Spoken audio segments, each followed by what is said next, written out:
एक आरओ साहब अपॉइंट हुए थे, हमने तो नहीं किए, इलेक्शन कमीशन ने किए, और आज वो आरओ साहब को चेंज कर दिया गया। यानी कि 20 दिन रह गए इलेक्शन में और आरओ साहब चेंज हो जाते हैं। हाँ? और खैरपुर से कोई आरओ साहब आ रहे हैं। अब मुझे नहीं पता कौन आ रहा है, हमें नहीं इससे फ़र्क, लेकिन इशू दूसरा है। इशू ये है कि ये तो टोटल वायलेशन है आपके कानून की भी, आपके लॉ की भी, और ये कोई तरीकाकार ही नहीं है। और तो अगर सुप्रीम कोर्ट पंजाब के ऊपर ये फैसला दे रही है,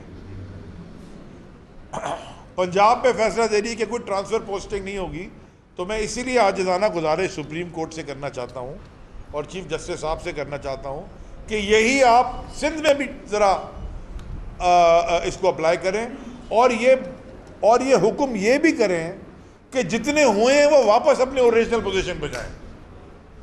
ये नहीं हो सकता कि जी अभी जितने हो जाए शाम तक, तो जो हो गए अपना हो, जो थे वो रहने थे ना। तो ये इसका मकसद क्या है? ये जो बार बार आप कभी ये पुलिस वाला वहाँ भेज देते हैं, कभी वो वहाँ भेज देते हैं, तो ये तो बहुत बड़ा तमाशा होने जा रहा है। इसलिए हम ये पॉइंट लेके आना चाहते थे। हम इलेक्शन कमीशन को हम ख़त भी लिखेंगे, हम कोर्ट का दरवाज़ा दस्तक भी जाके भी दस्तक देंगे, वो भी खटखटाएंगे, पिटिशन भी जमा कराएंगे हाई कोर्ट में कि ये प्री पोल रिगिंग इमीडिएटली बंद की जाए। अब आ जाएं जी अनाउंसमेंट्स पे। अनाउंसमेंट ये है कि महमूद बाकी मौलवी साहब जो हमारे पार्टी में काफ़ी पिछले कई सालों से सरगर्म हैं, SAPM भी थे मेरी टाइम के, बड़ी हेल्प की उन्होंने। और क्योंकि उनको बड़ा तजुर्बा था तो उन्होंने बड़ी, कम अज़ कम मैं अपनी ज़ाती तौर पे बड़ी हेल्प की है बहुत बड़ी करप्शन पकड़ने में और रोकने में, और होने से पहले रोकने में। महमूद मौलवी साहब को पार्टी ने नॉमिनेट किया है एज कैंडिडेट NA 245 के इलेक्शन पे, जो यहाँ से होने जा रहा है।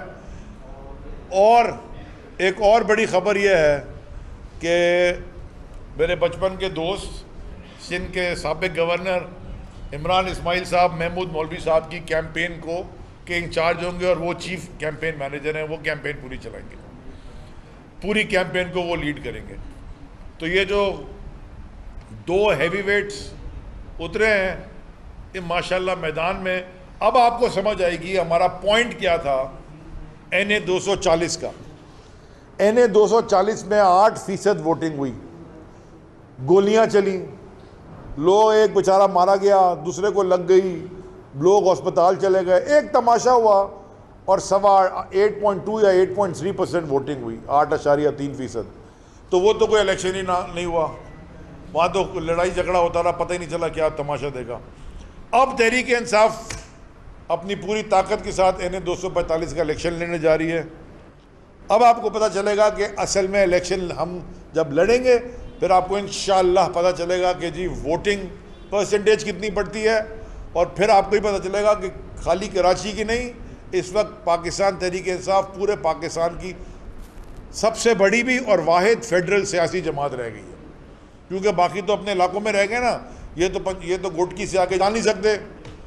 जो यहाँ बैठे हुए चीफ मुंशी साहब, इनकी तो जमात यहाँ ख़त्म हो गई, वो यहाँ नहीं आ सकते, वो लंदन वाले जो हैं, और शहबाज जो प्राइम मिनिस्टर बने बड़े, उनका बेगर्स कांट बी चूज़र्स, वो चेरी ब्लॉसम साहब। बाकी तो जमात है कोई नहीं रह गई, और एक जमात जो शहर की है वो शहर के अंदर ही रह गई है, थोड़ा बहुत हैदराबाद में था। वो भी इंशाल्लाह आपको मैं 1-2 दिन में एक प्रेस कॉन्फ्रेंस करके बताऊंगा कि अब लोकल बॉडीज इलेक्शन में क्या होने जा रहा है। तीसरी चीज़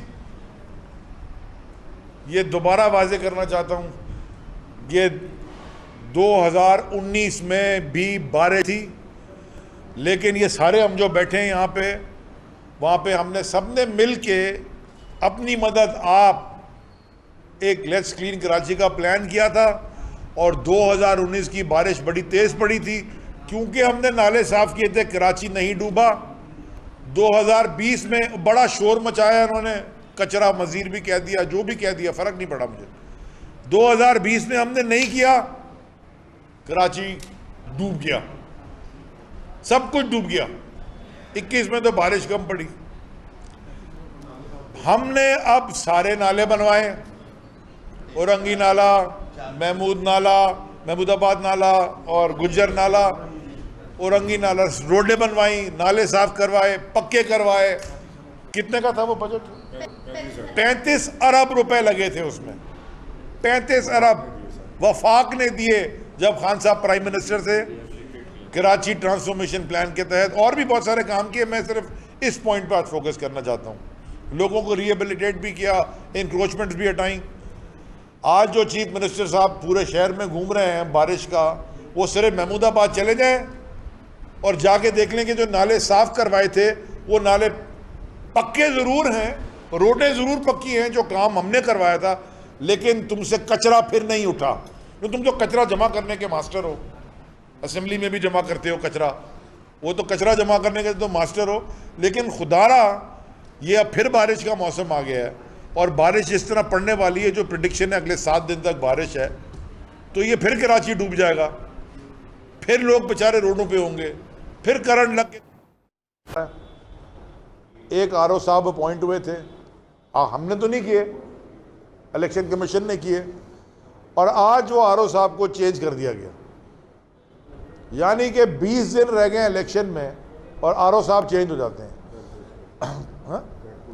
और खैरपुर से कोई आरओ साहब आ रहे हैं। अब मुझे नहीं पता कौन आ रहा है, हमें नहीं इससे फ़र्क, लेकिन इशू दूसरा है। इशू ये है कि ये तो टोटल वायलेशन है आपके कानून की भी, आपके लॉ की भी, और ये कोई तरीकाकार ही नहीं है। और तो अगर सुप्रीम कोर्ट पंजाब के ऊपर ये फैसला दे रही है, पंजाब पे फैसला दे रही है कि कोई ट्रांसफ़र पोस्टिंग नहीं होगी, तो मैं इसीलिए आजिज़ाना गुजारिश सुप्रीम कोर्ट से करना चाहता हूँ और चीफ जस्टिस साहब से करना चाहता हूँ कि यही आप सिंध में भी ज़रा इसको अप्लाई करें, और ये हुक्म ये भी करें कि जितने हुए हैं वो वापस अपने ओरिजिनल पोजीशन पे जाएं। ये नहीं हो सकता कि जी अभी जितने हो जाए शाम तक, तो जो हो गए अपना हो, जो थे वो रहने देना। तो ये इसका मकसद क्या है? ये जो बार बार आप कभी ये पुलिस वाला वहाँ भेज देते हैं, कभी वो वहाँ भेज देते हैं, तो ये तो बहुत बड़ा तमाशा होने जा रहा है। इसलिए हम ये पॉइंट लेके आना चाहते थे। हम इलेक्शन कमीशन को हम ख़त भी लिखेंगे, हम कोर्ट का दरवाज़ा दस्तक देंगे, वो भी खटखटाएंगे, पिटिशन भी जमा कराएंगे हाई कोर्ट में कि ये प्री पोल रिगिंग इमीडिएटली बंद की जाए। अब आ जाएं जी अनाउंसमेंट्स पे। अनाउंसमेंट ये है कि महमूद बाकी मौलवी साहब जो हमारे पार्टी में काफ़ी पिछले कई सालों से सरगर्म हैं,